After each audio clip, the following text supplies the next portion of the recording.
So for another patient that's coming to MD Anderson, being the massive facilities that they are, and they're coming for the first time, what would be something, call it words of advice that you would give family members, patients, donor partners, whoever it may be? It's like, you're coming to MD Anderson and this is what you should expect.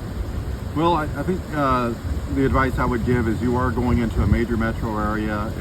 Driving can be complicated if you're not from a big city like this. So know where you're going, know what parking garage you're going to park in. All of the parking garages have a number associated with them. So it's not enough just to put 1515 Holcomb Boulevard into your phone, because that's not going to get you to the parking garage necessarily. There are signs that will help direct you, but it's better if you actually looked at a map and figured out exactly where the parking garages are. Once you get to the parking garage, there's going to be multiple floors you can park on, but there's these catwalks that connect all of the parking garages and all the buildings together, because this is such a massive place. And so you're going to want to know what level that catwalk is on.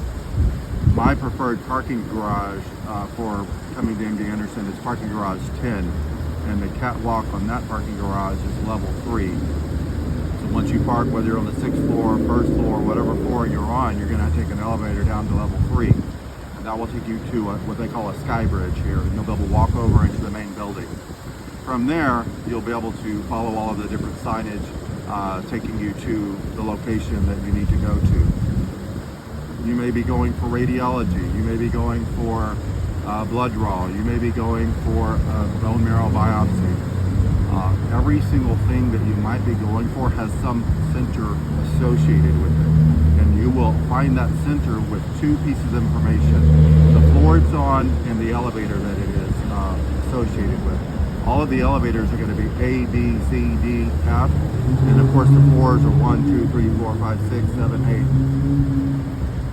8. Once you know your floor and your elevator, once you get out of the elevator, you'll be in very close proximity to where you're trying to go, and you'll be able to go there.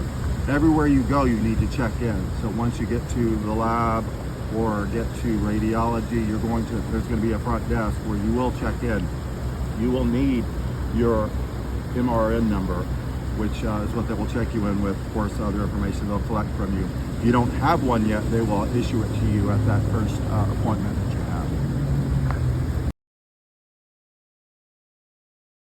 So as you were knowing that you were the one that won the lottery and you were going to be my donor, and you knew you would be coming to MD Anderson for that, as you have had the opportunity to be through the process already, what would be your advice for someone that hasn't done it yet?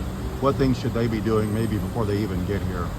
Yeah, one lesson learned is that I'd come here, gone through all the things to get prepared for the donation process, and they detected what I could barely detect, which was the onset of a cold, and it kind of stopped things in the tracks. So it was a little bit of a repeat. Go home and go get better, and then come back and do it again. So no one tells you this, but I would recommend, based on my own experience, to just quarantine and separate yourself from other people. If you're in the couple of weeks leading up to it, avoid any chance that you might get even something as small as the sniffles, because it does compromise the process.